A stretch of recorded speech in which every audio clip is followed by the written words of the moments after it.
it was okay to ridicule or mock our Holy Prophet, peace be upon him. And in the Islamic countries, they felt that it was a deliberate attempt to insult us, to abuse us Muslims. They did not understand the Western mindset, and the Western mind did not understand the love and affection, the reverence we have for our Holy Prophet.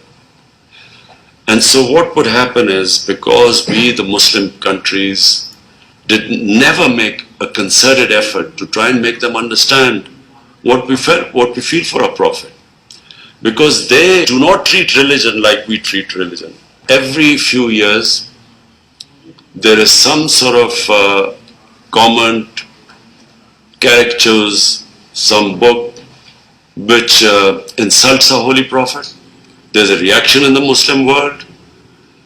The Western world then says they are very narrow-minded, they do not understand freedom of expression, they don't understand our values.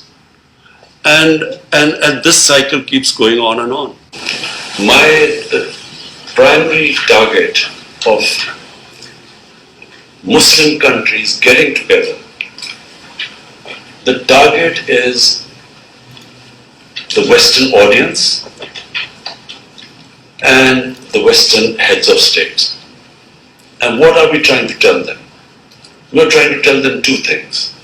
One, that Prophet Muhammad ﷺ is someone who lives in our hearts, and hence, and we love and respect and revere him, and any, under the garb of freedom of expression, any insult to him, any ridiculing him or mocking him, hence our reaction.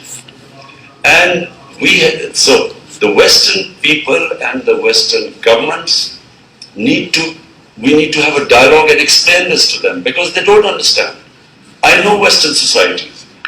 I've lived there. I know how they treat religion. So they can't understand this.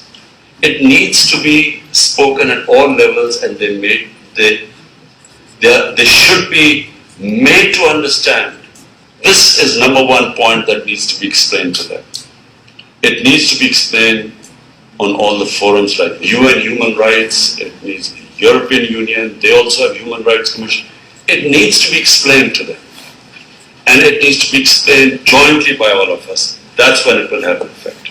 Second, fortunately, terrorism and Islam, radical Islam, these terms became currency. So the ordinary people in the Western countries cannot distinguish between a moderate Muslim and a radical Muslim. They can't distinguish. So all Muslims become suspect. They need to made to understand that in all human communities, there are radicals, there are liberals, and there are moderates. All human communities.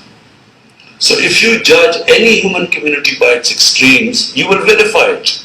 So no society should be judged by its extremes. So this is what's happening, unfortunately, to us. Islam and terrorism have got, suicide and suicide bombing in Islam have been linked together by the media and by the Western analysts. So that needs to be de-linked. Terrorism has no religion. It does not have a religion. And so unless we do that, what happens is any act of terrorism by any Muslim in the Western countries, the whole 1.3 billion Muslims are blamed for it. We have to have a concerted effort to de-link the two. It's got nothing to do with Islam. A term radical Islam should never be used. Because it in itself means that there's something in the religion. Radical Muslims, liberal Muslims, yes, but not Islam. Islamists means there's something in the religion. So these are subtle terms, but what has happened is this is what causes Islamophobia.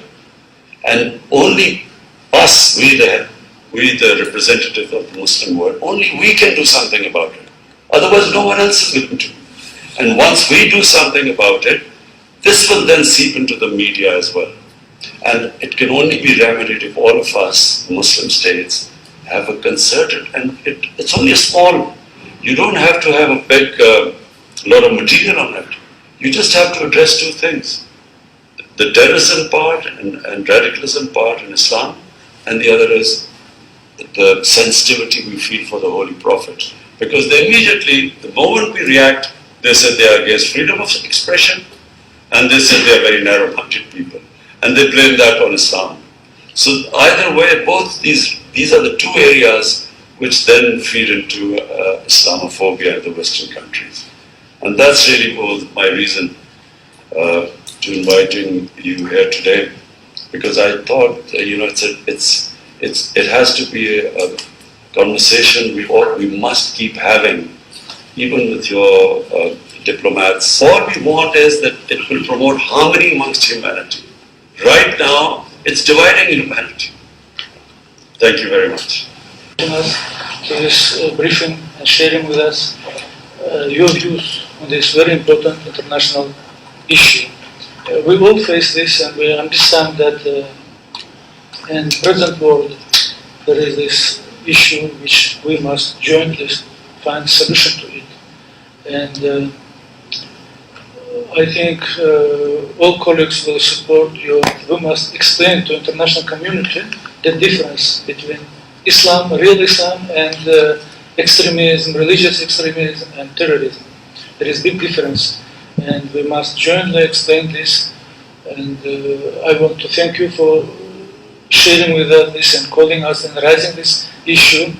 And I'm sure my colleagues will share this information about this meeting with their capitals, and also will share with us here their views on this. Thank you very much. Turkey in this regard proudly plays its part both bilaterally and multilaterally. We welcome and endorse the step the OIC Foreign Ministers earlier took in Niamey. We are closely working with the UN delegation of Brotherly Pakistan with a view to furthering the relevant OIC decisions with the UN United Nations bodies. We appreciate the efforts of Pakistan leading this initiative from the front very much. It's my pleasure and my honor to be here this meeting, and thanks Mr. Prime Minister to this very important meeting because we are now waiting what they want to do from the Western country. They work all together against any country for the OIC. It's very important to do like him together, by media, by dialogue, by anything. And I want to thank Mr. Prime Minister for your support to Palestine, and convey warm regards from His Excellency Mahmoud Abbas, the President of Palestine, and warm regards from Al-Aqsa. It's for all of them, Islam. Thank you. Bismillah ar-Rahman ar-Rahim. Assalamu alaikum. Thank you, Excellency. I am Brahim, Ambassador of Jordan. And we seize this opportunity to extend our thanks to His Excellency Prime Minister, who is seizing any opportunity to address the Islamophobia issue in any kind of international forum. This is well appreciated. Jazakallah khair. I believe that the media plays a very big role in this, and of course it needs a very big efforts and a collective efforts all together as Ummah. If I may say that just after the millennium and in year 2002, King Abdullah II took an initiative, and we have released a message. It was a product of months of meetings from different countries, ulama, scholars in general. It was shown the moderate Islam. Thank you. Excellencies, thank you very much for the initiative and also for the invitation extended to us to hear your briefing. Certainly, initials also on the same planes. We are supportive of the initiative of Pakistan through the OIC, and there's numerous resolutions already been adopted by the OIC, and it serves as a good platform to ways forward. And I think there are two things that we need also to underscore in trying to make known to the public that with regard to the effort. One, many already mentioned about the important involvement of media. This is something that's very important. I understand it is not easy. We've been trying also to ask media to arrange meetings among media with the objective that they would come up with a code of conduct which inspire them how to be sensitive of other religions or other important issues. But I guess it is worth also undertaking once again to organize a meeting, among journalists, inviting journalists. So hopefully they would be able to come up with some sort of like a code of conduct for their further preference. There is a lot of interfaith dialogue already been organized involving interfaith leaders in the West, in also in the Muslim world.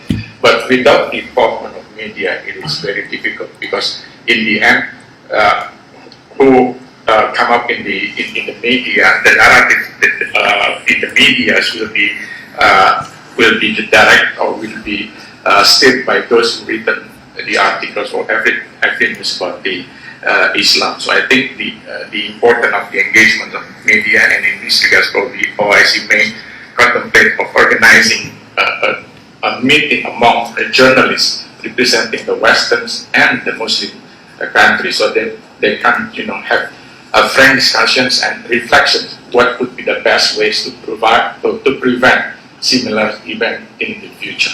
So, Prime Minister, thank you so much for your brief sharing with us this really important issue. As my brother, Ambassador of Turkey, mentioned, the most important thing is working on the OIC and the United Nations.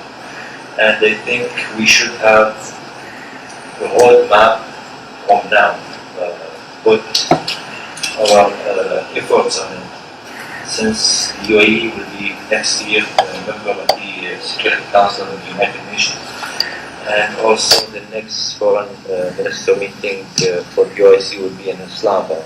So I think we have a great opportunity to put our effort on that and working together, and make sure all of us in this room with Pakistan, supporting Pakistan in this effort, supporting you, Excellency, on this leading the effort to support that. Assalamu alaikum wa rahmatullahi wa barakatuh.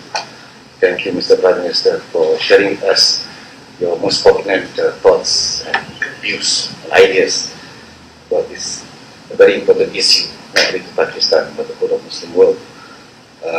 You will recall, sir, that it was just about 2 years ago, in this very room, that you and my former Prime Minister, Dr. Mahathir Mohamad, had a very important discussion on this, among others, this particular issue.